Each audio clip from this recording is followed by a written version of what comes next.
Hi, so I just took the SIG MPX Virtus home. I'm just going to do a quick unboxing here and show you what's in here. So first of all, I got the SIG MPX Virtus kit, which comes with SIG Romeo 1 sight included, as well as a bag. I was under the impression that maybe it should have been a branded bag, but because a lot of people were very happy with the bag or something, but this seems like pretty standard cheap Chinesium. Nothing really special here. I don't see anything worth raving about. If you got a Virtus and a branded bag, let me know. I'm going to go to Bass Pro Shop and get whatever's owed to me. So this is the SIG MPX Virtus. This is the one that was on sale. Comes with Romeo sight. This is on sale for about $1,400. No, $12.99 plus tax. One magazine, that's normal. And the MPX Virtus. What was very confusing about this is that this is an SKU exclusive to Cabela's and Bass Pro Shop, and it's really unclear how this sits between the last generation of MPX carbine and PCC, the new generation, or generation 2.5 or 3, depending on who you ask. So what many hope, as well as I, was that this isn't the same as the MPX carbine because it has this handguard, which is the handguard from the new PCC, Gen 2.5 or 3. I'll just keep referring to it as Gen 3. So there's questions over whether or not this is Gen 2 or Gen 3. Well, it feels a little loose, actually. So there's a lock up there. Anyway. What tells me that it's potentially Gen 3 is beyond the handguard, we have a standard A2 bird cage. So on the previous MPX carbine, it was a much longer device at 14.7 inch barrel with a pin and welded muzzle device. I believe this is just an A2 muzzle device. I don't know what thread, but I believe it is threaded. I don't have the tools to remove it, but I believe this is a true 16-inch barrel. It doesn't come with the Timney trigger, meaning maybe it's not a Gen 3, but we'll have a quick look at the internals, and there's a few items in there that we can look at to see whether it's Gen 2 or Gen 3. So the first item that I know that the Gen 3 versus Gen 2, the Gen 3 has a conical recoil pad here at the back that interfaces with the gap here in the bolt carrier. So that indicates that it's a Gen 3 part. Now, Gen 3 is just a list of parts, so it doesn't mean that every single component is actually Gen 3. This is not the Timney trigger. Now, my understanding is that basically all of the SIGs, MPXs now across the line are using the Timney trigger. So this one absent it, you could say this is a Gen 2 trigger, but I intended to replace the trigger either way. This tensioner here, which provides a little bit of tension, I think, between the two upper and lower receiver. I believe that's orange on the Gen 2, and this is a black part, so this is more of the newer parts.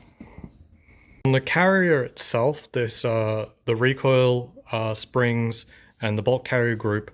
On the Gen 3, these are constructed in two separate parts that you can actually remove. Let's see if that's possible. There we go. So it just interfaces with this little key piece here, little puzzle piece. So this being in two parts signifies that it's potentially obviously a Gen 3 rather than Gen 2. Let's see what else on my list. Another person said that serial numbers starting with 62E are Gen 3, while 62B are Gen 2. So serial number lines up as well. The rest of the items are really internal. I measured from this position here, which I see to be the start of the face, to the end of the barrel. I measured 17 inches, which indicates to me the barrel length is at least 16 inches. And this is probably threaded, but without actually trying to undo it, I really don't know. I mean, it doesn't have a crush washer.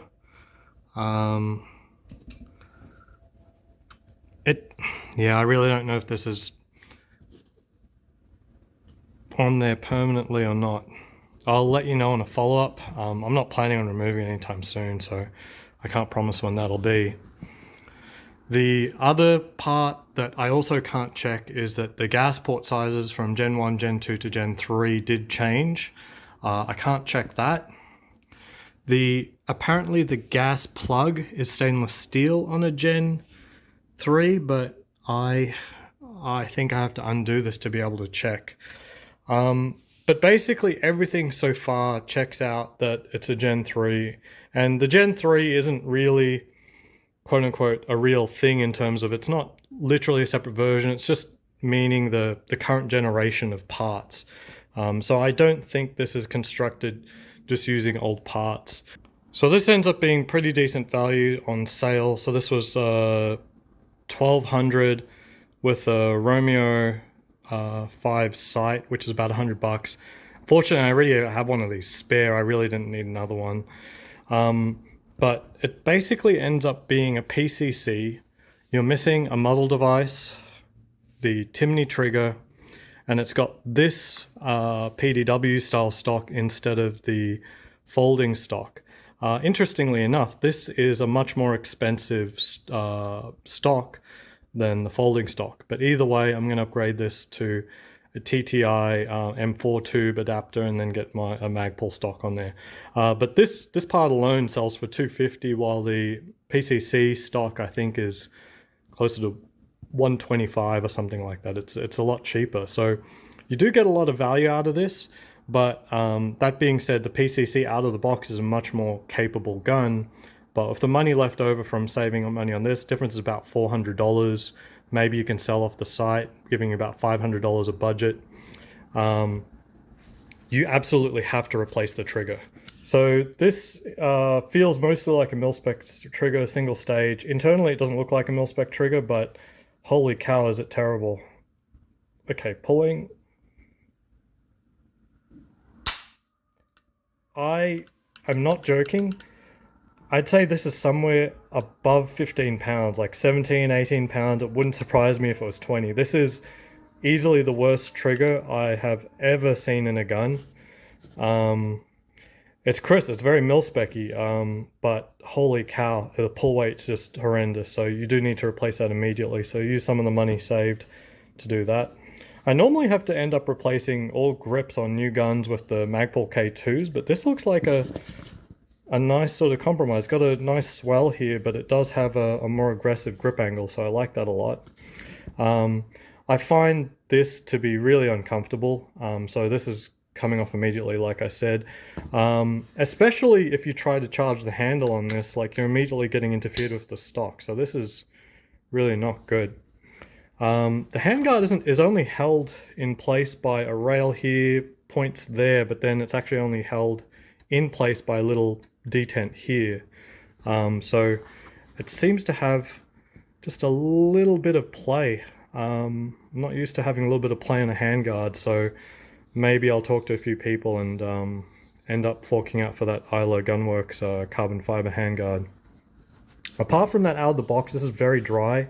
It absolutely needs a significant amount of oil before putting it out there. These things I hear love to be run wet, and that is just, it's bone dry.